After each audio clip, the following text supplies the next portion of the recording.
What's up? This is The Sweet Science with Sarah, and you're listening to Round by Round Boxing. We got a very special guest in the house. We got Willie Monroe Jr., and he's out here in the Bay Area visiting, originally from upstate New York, correct? Yeah. And he's out here, and he's going to do an interview with us today, so we're very lucky to have his time. Go ahead and say hi to the people. Hi, everyone. This is Willie Mongoose. No, I'm sorry. This is Willie Mongoose Monroe Jr. Nice to meet everybody. So we got you here today, and we just kind of want to talk to you a little bit about what's going on with you and just catch up and see what's going on with Willie Monroe Jr. And so just see what's going on. So just to kind of let everybody know who you are. So you're 19 and 2, and you gained a lot of notoriety in the ESPN Boxino tournament. Right.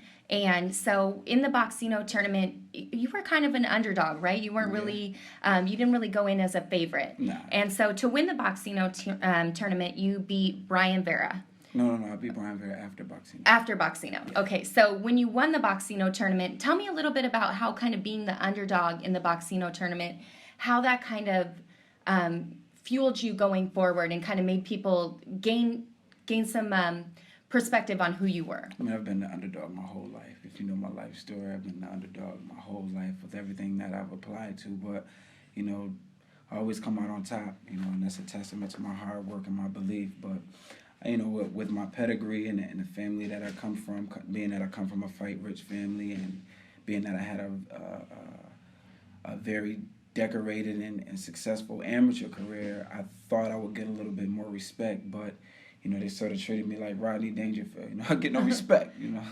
But, I mean, you know, I just went in there and did what I do, you know what I mean? It's not about you know, what they say about me before I go in there. It's about how I perform when I get in there, and I show and improve. And what's funny about it is I was the least favorite going in. Then I went in there and beat everybody easy.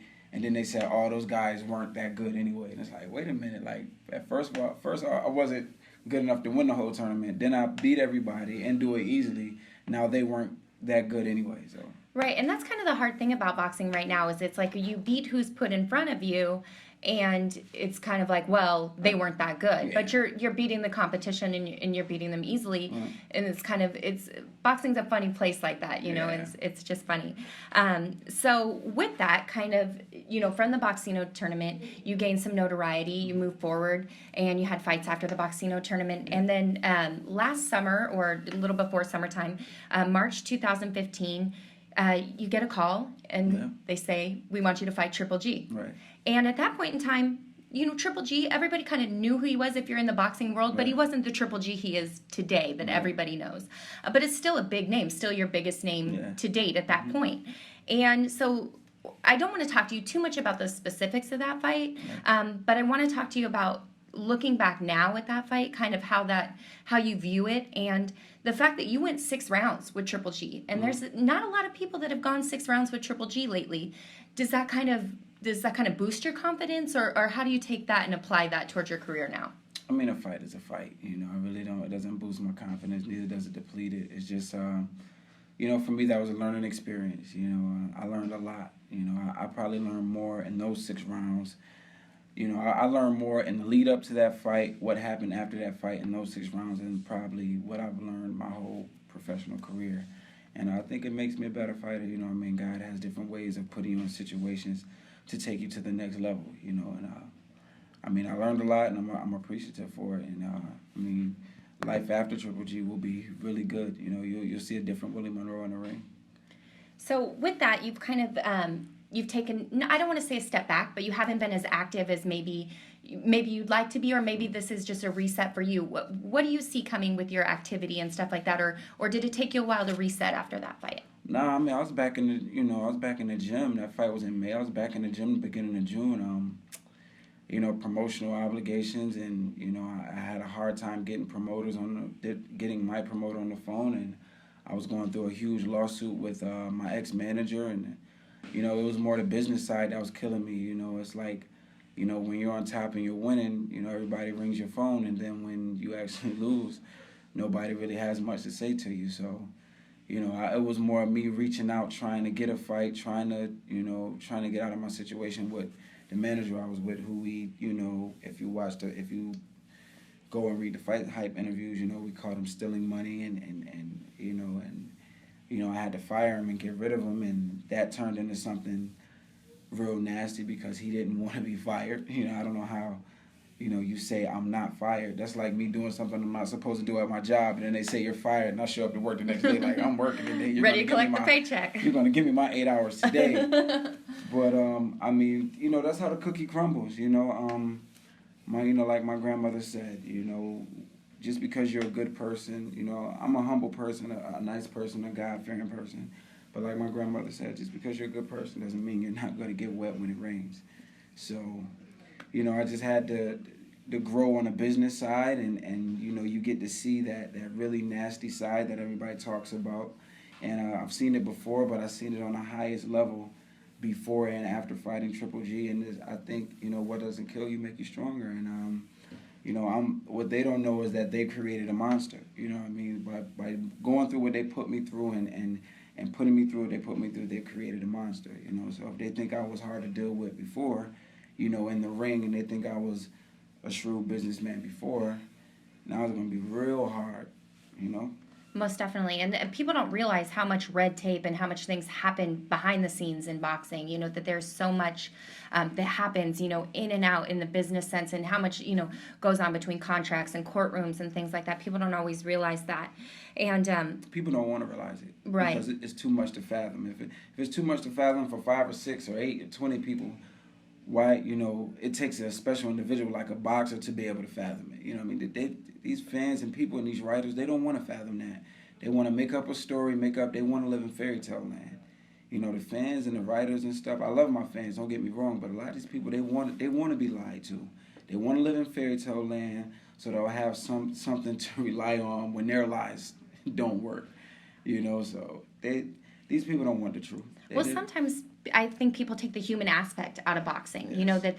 That they're just these superstars, or they're just these people, these mechanical people, but it's not. They're real people. And if I'm going to step in the ring, I'm going to put my life on the line. I'm going to make sure that my family's taken care of, and that I'm taking care of what I need to take care of, and that my bills are paid. I'm not. I don't want to put my life on the line for peanuts. And you've done your due diligence. You put in your dues. There's no reason why people shouldn't do their job correctly, and other people shouldn't reap the benefits of their hard work. So that's what these people do. They sit ringside with a popcorn and a beer. Probably have done probably the only sit-up they ever done is getting out of the bed in the morning. And then they want to show up and tell a fighter, you should do it like this, or you're dumb. And it's just like, man, you haven't even endured a week of training camp, much less a fight. And you would think that the commentators and the boxing writers would have our back, and they're right along with the fans. So it's already hard enough to go through camp, make all the sacrifices, and put our life on the line. Then we get no appreciation behind it, and it's kind of sad. It's really sad. Yeah, it's kind of that thing, when you're hot, and when when you're not, and then you got to kind of scrap your way back. Mm-hmm. So I want to talk to you and just kind of get your opinions about the middleweight division, and just kind of what's going on, in the junior middleweight division, just kind of talk about it. So the first thing I want to talk about is obviously Khan and Canelo. That's the most recent big thing. And, Khan took a big leap to, come up and fight Canelo. And he was really outboxing him in the first couple of rounds. I had him winning the first 5 rounds. Oh, definitely. I had Khan winning the first 5 rounds. The unfortunate thing is then when the scorecards came out, the way that the judges were scoring it, that a lot of the judges had him down on the scorecards too, which he is definitely wasn't down. I don't know where that came from. Boxing's a very selective and subjective sport, you know what I mean? And perception is belief, but I don't know how you could perceive Canelo winning any of the rounds. Only round he won was when he landed that one good punch and knocked Khan out. First 5 rounds, Khan outboxed Canelo. Right. Khan won. I don't. He looked good. Yeah, I was really impressed, and he really stuck to his game plan and stuff like that. It's just unfortunate. It was just kind of like he thought a jab was coming, and then, thought the right hand was coming, and just kind of put both hands out at one time. And to Canelo's credit, to be tricky like that and set him up with that, you got to give Canelo his credit. Boxing's the only sport where you're never really ahead. You could be winning 11.5 out of 12 rounds, and then here comes that big punch, and there goes your 11.5 rounds right there. Right, and I had an interview with Deontay Wilder once, and it really stuck with me what he said. And what he said was, he goes, you don't know when it's coming, but that right hand is coming. It's going to land, and it's going to be over. And, you know, I have a really hard time because I watch fights with Deontay Wilder, and I'm like, if this boy would just use his jab, if he would just, you know, if he would just box. But, you know, when you have that weapon and you have it and you know you can at one point, when it hits, it's going to hit, you know, and it's going to land, and it's just going to be night, you know. And so boxing's a funny thing. You know, you could be winning all rounds and then, you know, boxing is set up very much like life. Boxing is, you know, the epitome of life. You could be winning today, and you could be nothing tomorrow. You know, so appreciate every second, every moment you have. Definitely. So the good thing is I think that Khan, you know, maybe surprised a lot of people that he had so much heart. And I think the true boxing community kind of knew how that fight would play out. That Khan was, you know, really had the true boxing skills, and that he was going to be quick and he was going to be able to box. Speed versus power. Right. They had it down. And this time power won, but sometimes speed wins. So you never know what could happen in the future. Now, I kind of want to ask you, being that you fought Triple G, and then we have the Canelo situation, these two are in talks to make a fight happen. I just kind of want to get your opinion on how you think that fight would go. And then also I want to talk to you about the 160 versus 155, the Canelo weight versus the true middleweight, and kind of get your opinion on that. A lot of people have really, really strong opinions on that, and I just kind of want to see what you think about it. I mean, first of all, if they fight, I'm picking Canelo. You know, it's nothing against Triple G.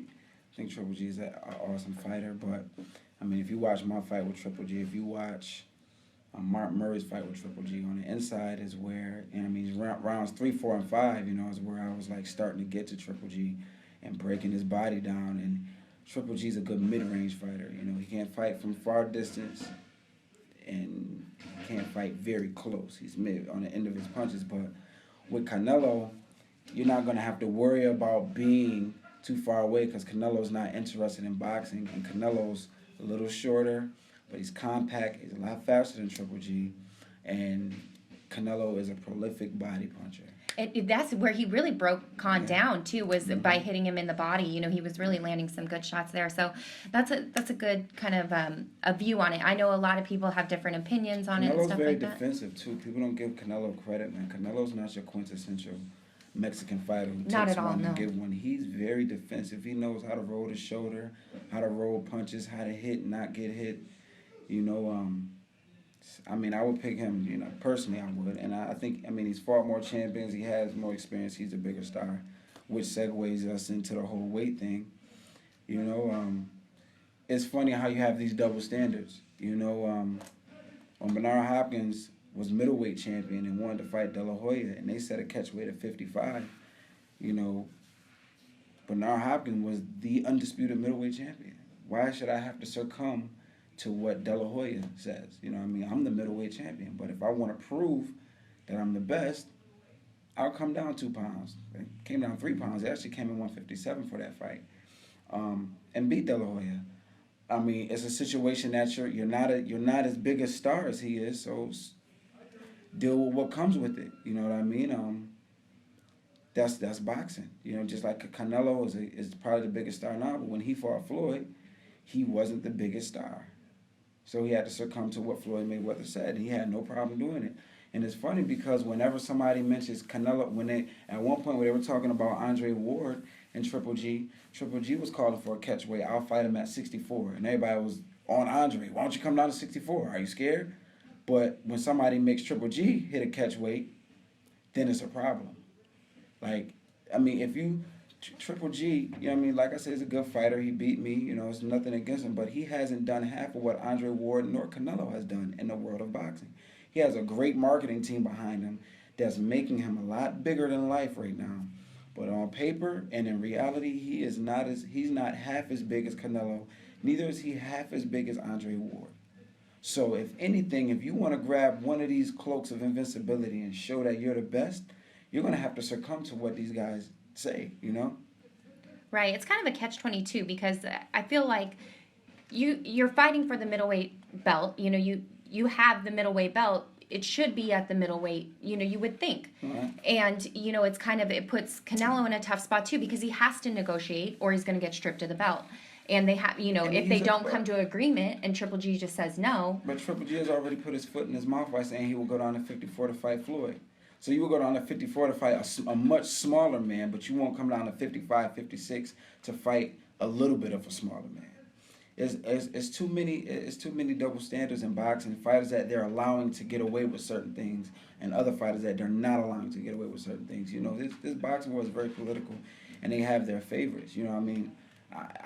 If he doesn't do what Canelo asks, I say Canelo just be like, screw it. You know what I mean? Because I'm a bigger star.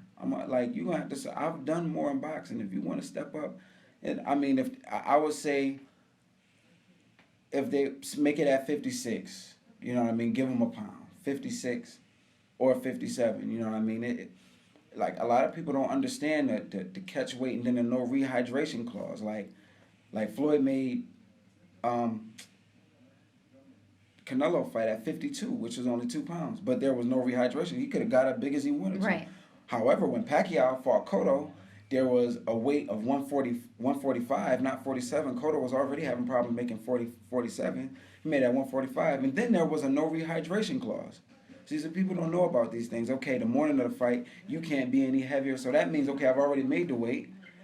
The pressure's off me for making the weight. Now, for the next, 9, 12 hours, I gotta watch what I eat still leading into the fight. How's that fair? Right. People don't know about these little things and these little business things and these things that go on behind the cloth, and they sit there and they make these assessments and these opinions. And I blame it on the commentators, a lot of people that do the interviews, because they know the real behind it, and they'll put what's juicy enough to create a boxing soap opera. You know what I mean? And it's sad because we're in a sport of a bunch of men. Why is it such a big fucking soap opera? You know what I mean? It's a bunch of men. The days of our lives, as the world turns, here we are, a bunch of freaking as my Cubano auntie would say, it's a bunch of novelas. That's what it is, a bunch of novelas. So definitely, the boxing is the telenovela right now, yeah. and so sad. with the telenovela that it is right now, one of the main juicy topics is Mayweather versus Conor McGregor. That shit not happening. So it's a fucking joke. So I don't know if you saw the interview that happened last night on Showtime, and where Mayweather is saying, it is going to happen. It's just a matter of the money adding up, right? And that if he does come back, he's going to fight McGregor, and it's not. People talked about him maybe giving Canelo a rematch, and he just said no. If I'm going to fight anybody, it's going to be McGregor. And I have to get your opinion on this, because this is so. Kind of far-fetched. If you would have asked me this a month ago, I would have said there's no way this is happening, but it's coming out of Mayweather's mouth. Floyd himself is saying that, it's 50-50 that it's going to happen, and that, if y'all want to. So, it's all about the money with Floyd. So, I mean, it seems like it would be an easy fight for Floyd, but you don't think it's going to happen. Y'all believe that if y'all want to. It's not going to happen. I'm going to tell you why it's not going to happen. Because it's going to cause a huge uproar. Because then they're going to be like, once Floyd beats him, then they're going to be like, oh, now you got to go over to MMA and do it in his world. And then it'll further. If you notice, before Floyd's probably going to come out of retirement and fight somebody, but it won't be Conor McGregor. Do your research. If you notice, before every fight, when Floyd comes out to fight, like a super fight, like when he fought Canelo, or when he made the big move from HBO to Showtime, and people didn't know what was going to happen, he went to jail. Everybody's like, oh man, Floyd's. So it's always something big to throw some type of doubt, so he can come out and defy the odds. So they're gonna push this McGregor thing, and we're gonna be looking over here like McGregor, and he's gonna pop up over here and do something totally different that's gonna make more money. He's just keeping our attention right now. Whoever's doing the marketing behind Floyd Mayweather's career is one smart son of a gun. Definitely. I mean, the guy knows how to make a statement and how to put himself out there. So he definitely. I mean, Floyd Mayweather could fight Joe Schmo off Jefferson Ave, and it'll sell out just because of Floyd Mayweather. I mean, he made his retirement fight off Andre Berto, right. and talked about fighting Kareem Mayfield, and it's just, I mean, it's just crazy. See, like we knew he wasn't gonna fight Kareem Mayfield. Like we knew after Berto beat Josecito Lopez that Berto was in line for a big fight. And why not Floyd? Who else in the welterweight division would Berto have to fight? You know what I mean? Berto wants his rematches with everybody's lost to, but he deserves that. They both deserve that, man. So Floyd, he's out there. We'll see what happens. It'll be interesting to see how it all, plays out and everything like that. The telenovela is on. We'll see what happens. Boxing one big thing. So I have to ask you, you're out here, you're in camp here, you're in San Carlos, and for those of you that don't know, it's a suburb of San Francisco, south of San Francisco, between San Francisco and San Jose. And so you're out here in camp with Vanes Matrosian, and you're here at the snack facility. So tell us a little bit just about being out here with Vanes, what you're doing out here. So he's preparing to fight Ruslan Lara, and who's a southpaw, so I'm sure that's why, part of why you're out here, and just kind of tell us a little bit about that. Everybody that gets ready to fight Lara asks me to spar, and, I actually reached out to Vic because Vic Conti, I've consulted with Vic Conti, about how to take certain supplements and everything, but never really, dabbled in. I went off my own intelligence because I have a degree in physical education, so I went off my own intelligence and dabbled in some of the snack products, but now that I see how I've been killing my performance with the way I train, I really understand, the body and the physical and the mental aspect on a different level. So being out here with Vanes and being able to get this top-notch sparring while giving Vanes help and learning, it was like killing 5 birds with one stone, I've learned a lot since I've been out here, and I'm helping Vanes. Vanes is looking sharp, and like I said, me and Lara have that same style, and me and Vanes have been sparring. We started out doing 8 rounds. We did 10 a couple times. We did 12, and it's cool, and it's confidence for me because Vanes is a top junior middleweight. Champion, top junior middleweight. He's beat the who's who of boxing. He's still one of the elite 154s. So to be able to get in here and give Vanes work shows me where I should be. Right, definitely. And not only that, but being out here in the Bay Area, there's a lot of people that are out here, not only just for sparring and everything, but for the conditioning aspect here at Snack. So why don't you tell people just a little bit about the conditioning that you've gotten to do here, just so that they can understand what it is that's different that we do here at Snack.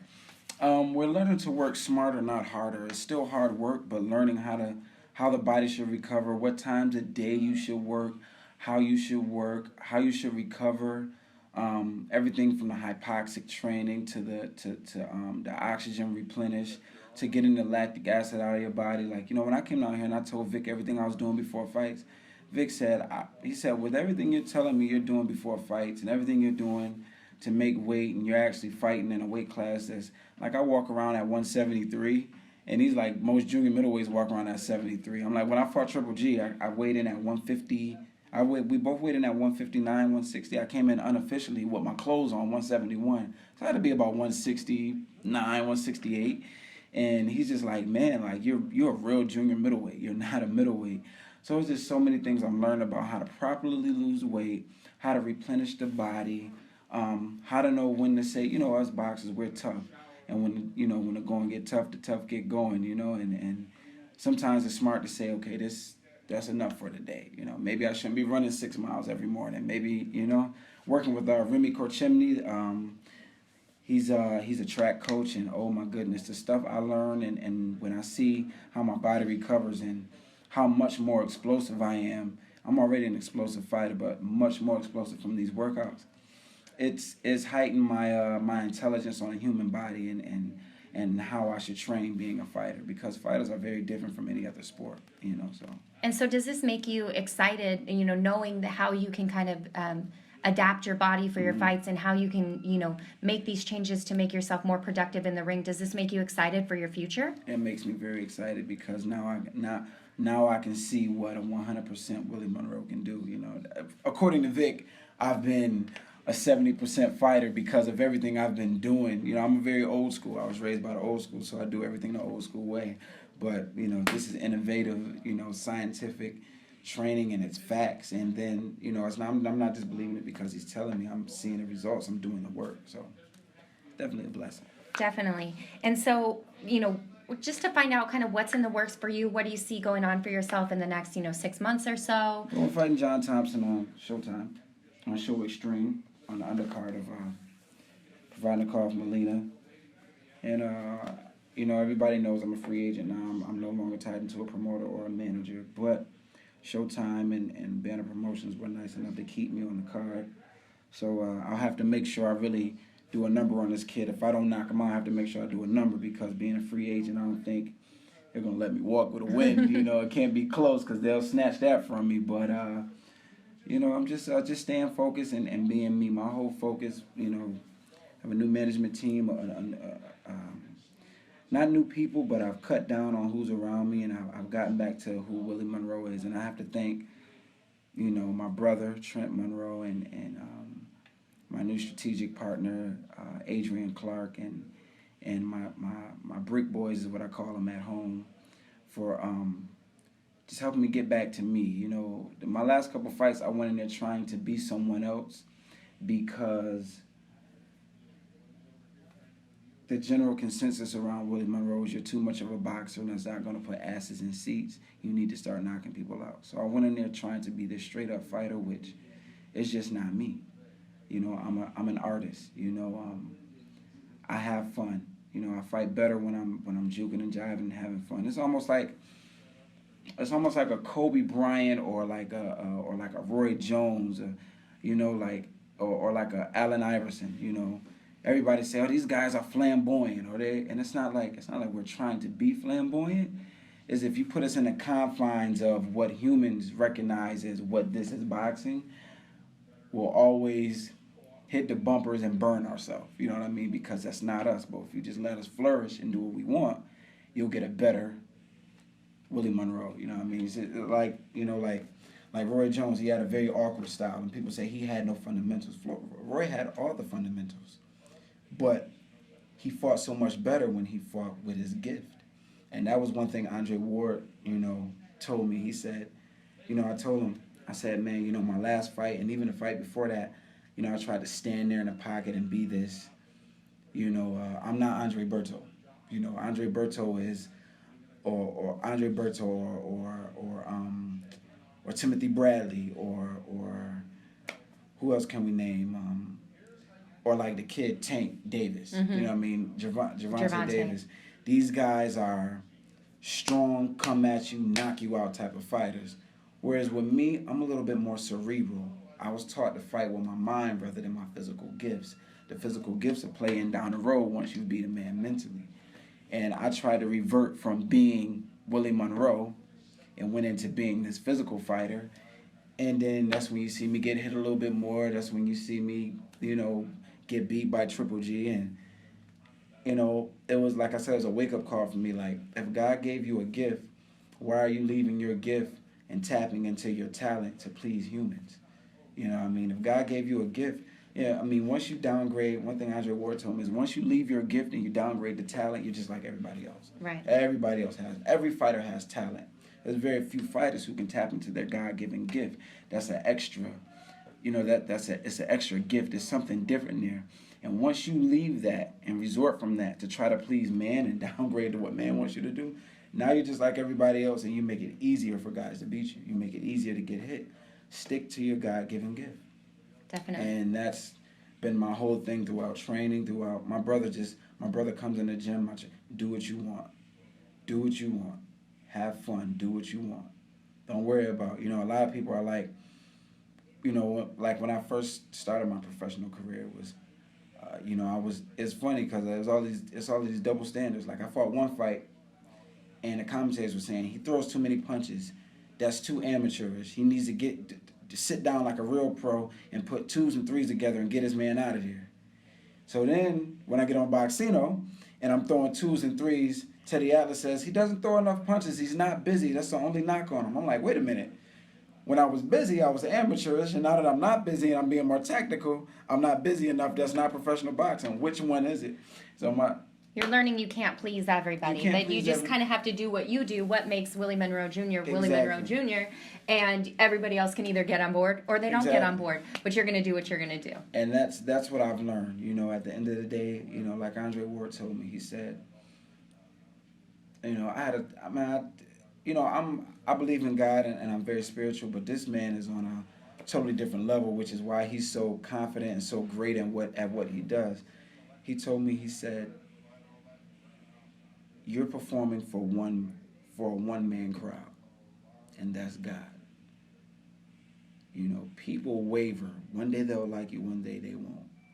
God's love it's never changing, and it's Infinite. it's infinite. The abundance of God's love is infinite. Right.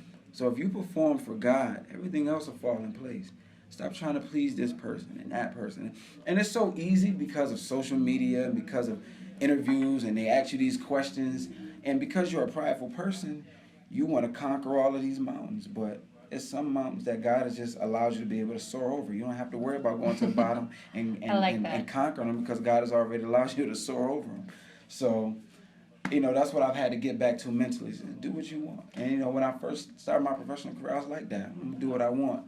I don't care what y'all do. You don't like it, turn TV off. If you don't like it, don't buy a ticket. And then it was, he's arrogant, he's this. But you have to be like that to stand in what God wants. If you call me arrogant, not cool. Call me what you want to call me. Just don't call me late for dinner, because I love to eat. And one thing I liked about Andre Ward, and you know, like I said, I do all these, you know, interviews or you know, press conferences and things like that, and certain things that people say, you know, they stick with me. And one thing that Andre Ward said when they were asking him about Abel Sanchez said, "Oh, you're not going to beat Kovalev," and blah blah blah. And Andre Ward just said, "Stop. Let's take a second. Who made Abel Sanchez the voice of boxing?" And I love that about him, that he just said, "That's what Abel Sanchez says."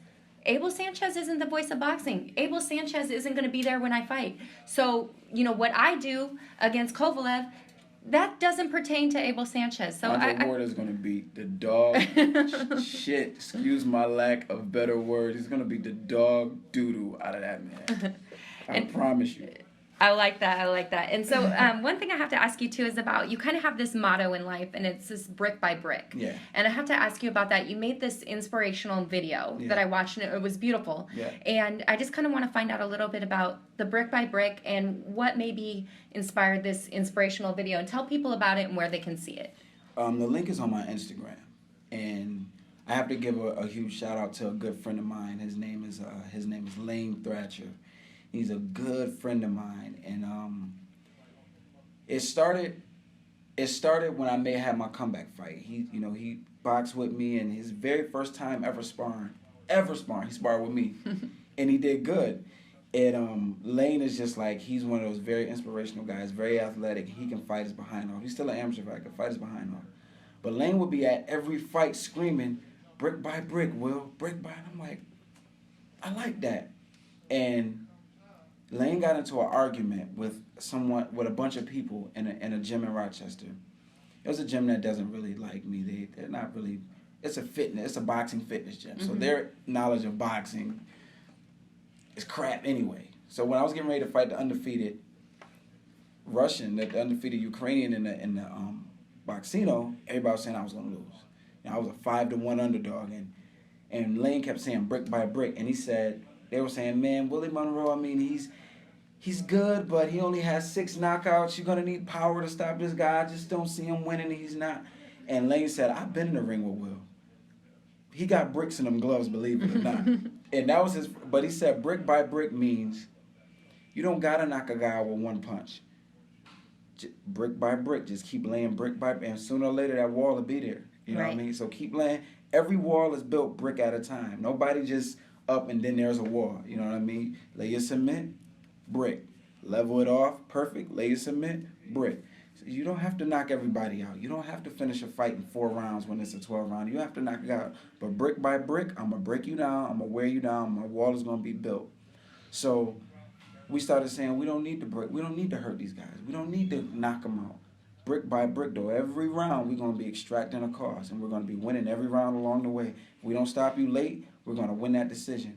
And we started going along the motto BXB. You know what I mean? We don't need to hurt these. Well, not hurt. We're in a hurt business.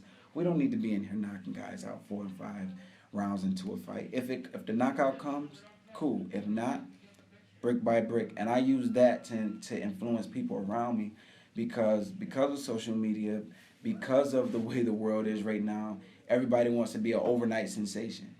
And people don't realize anything that happens overnight is going to leave overnight. Become successful overnight, that fall is going to come overnight. So brick by brick, build your empire. Don't worry about what they're doing, what this person is doing, how they're marketing this guy.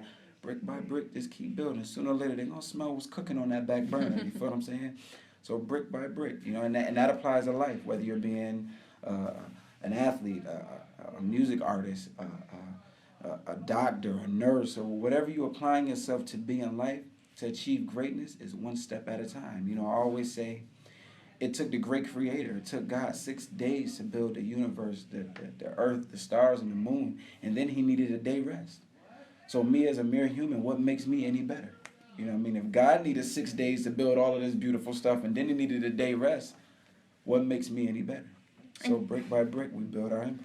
Okay, and so kind of talking about that, about your creator and stuff like that, you're a very openly Christian athlete. Yeah. And so with that, there comes maybe some added pressure or things like that. And I just kind of wanted to ask you about that. It just, how does that does that pressure build on you, or do you feel anything different with that, or is that just something that you kind of fuels you or anything? No, and there's no pressure. And because of my belief, that's why there's no pressure. But anyone that makes these negative comments and stuff, if you reverse it, you'll see the pressure is on them. I'm a fighter. If I decide, everybody has something that motivates them, whether it's getting out of the hood, whether it's your belief in Christ, whether it's, making sure, like Robert Guerrero, he believes in God, and then making sure his wife is taken care of with her condition, or whether it's making sure you have a secure future for your kids. Everybody has a motivation. So if my motivation is pleasing God, why should that bother you? But humans are who they're going to be, They try to attack you, in what they would think would be your nervous system, what can break you down the most. And I'm protected by big guns upstairs.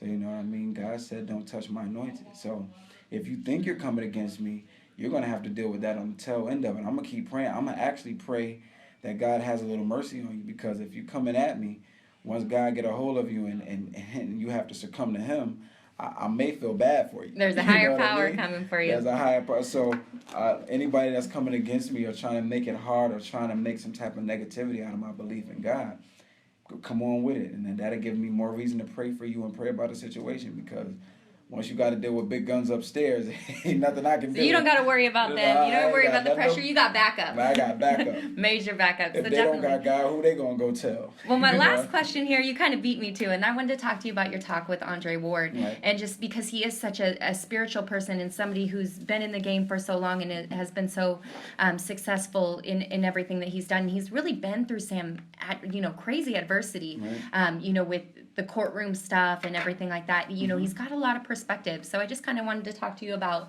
kind of the mentorship that maybe you got from Andre Ward, in talking with him. He's just, he's very intelligent. Not just spiritually, he's a very intelligent person. So he knows how to, it's just like a fight. He knows how to, even if something's working against him, he knows how to take that and turn it around. And in the Bible it said, what the devil meant for his destruction, God meant for his glory. So, Andre Ward is very intelligent. He's very witty on taking things really fast and turning them around and making them work in his favor. Whereas, some people, and even people like myself who have doubted and come, where I may not be to a level of spirituality where he's older than me, so he's had a little bit more time.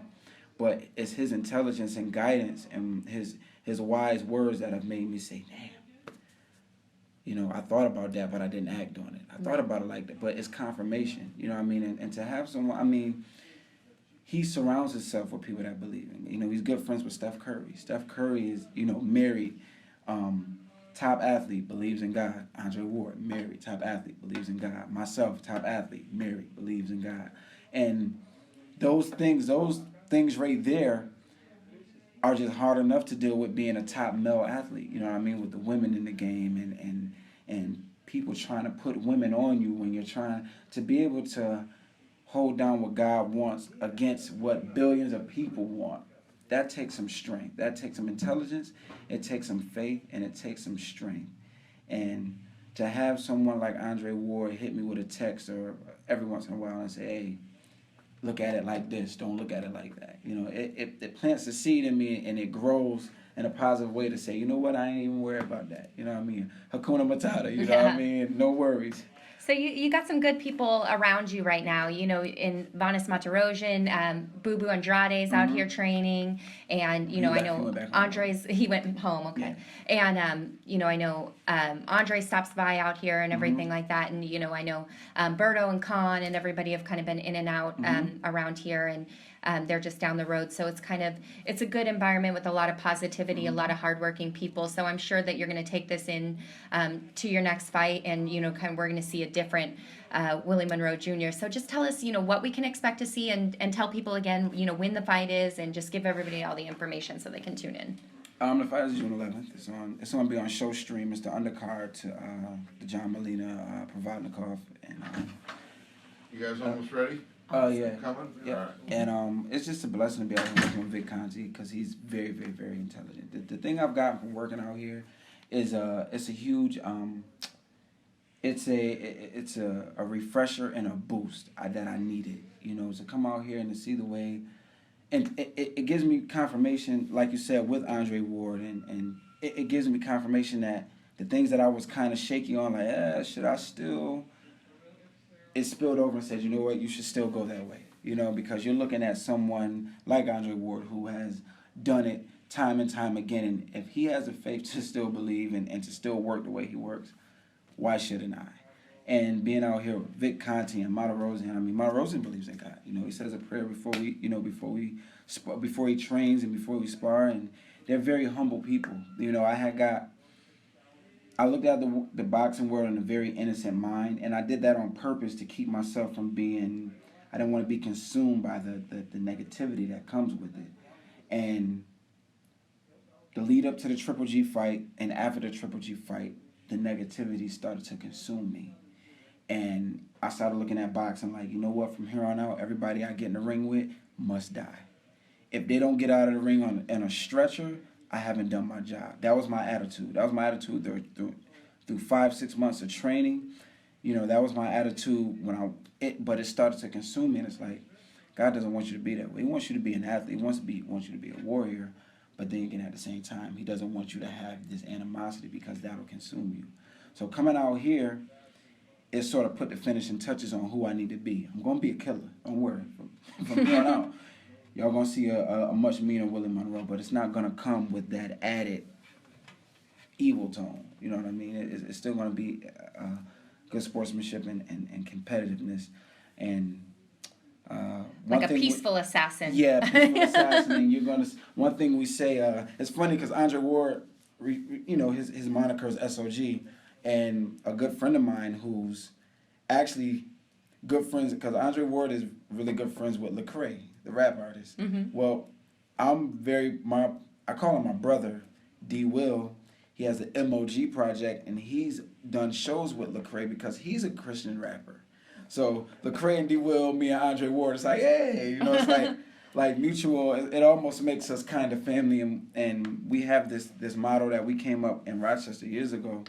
It was called MOG and WOG, which is Men of God and Women of God. And he dropped his album on iTunes, which did really well, called the MOG Project.